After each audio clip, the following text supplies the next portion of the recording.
Good afternoon, class. Our topic for today is all about record application details.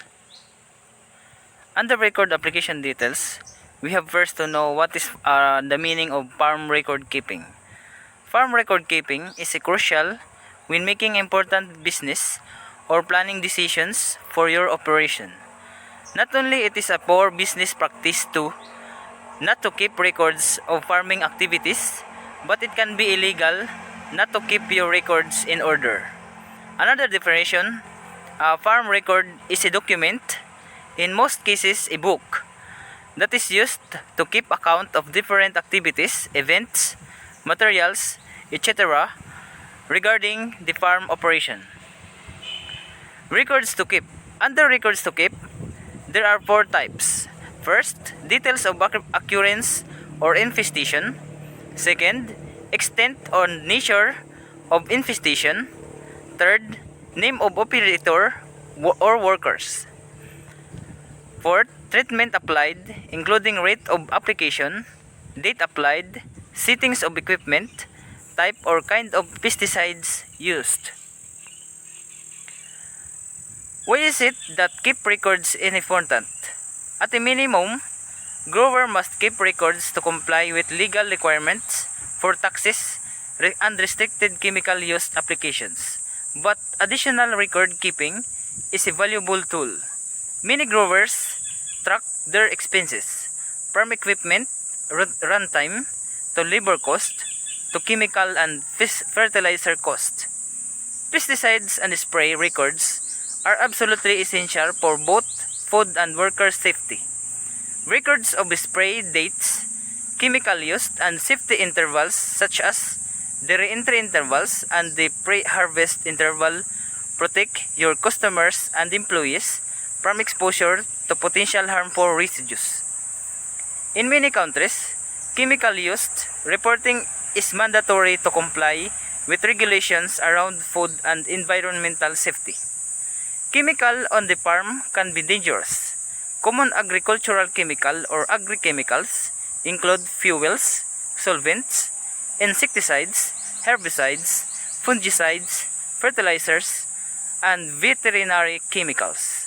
Farmers need to take care when storing, transporting, using and disposing of chemicals to ensure their own safety. Safe use of agri-chemicals. Suggestions for safe use of chemicals include the following. Ensure everyone using agricultural chemicals is suitably trained to use both the chemical and any equipment required for application. Second, use chemical decanting kits to reduce the risk of spills and splashes while mixing chemicals.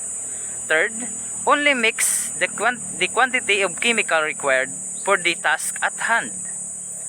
Next, make sure that the decanting and mixing area is well ventilated.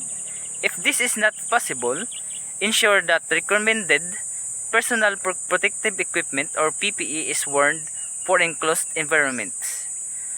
Next, follow the manufacturer's instruction on the label. Next, always wear recommended protective clothing such as chemical resistant gloves, overalls, goggles, and appropriate P2 face mask or a P3 respirator. Respirator cartridges should provide multi-level gas protection. Next, avoid exposing non-target animals or plants. Next, triple rinse equipment after chemical application and dispose of the rinse water or rinse it appropriately. Rinse it contains low concentration of the chemical from the cleaning process. Agricultural chemical use records. The following records must be made within 48 hours of using an agricultural chemical product. First, product trade name. Second, date the product was used. Third, application rate of the product or enough information to calculate application rate. Fourth, crop or commodity that was treated or the situation in which the product was applied. Fifth, specific location where the product was used. Sixth, wind speed and directions at the time and location of application if spraying outdoors. 7. Name and contact details of the applicator. 8. Name and contact details of supervisor if applicable. 9. Name and contact details of person to whom the application was carried out if applicable.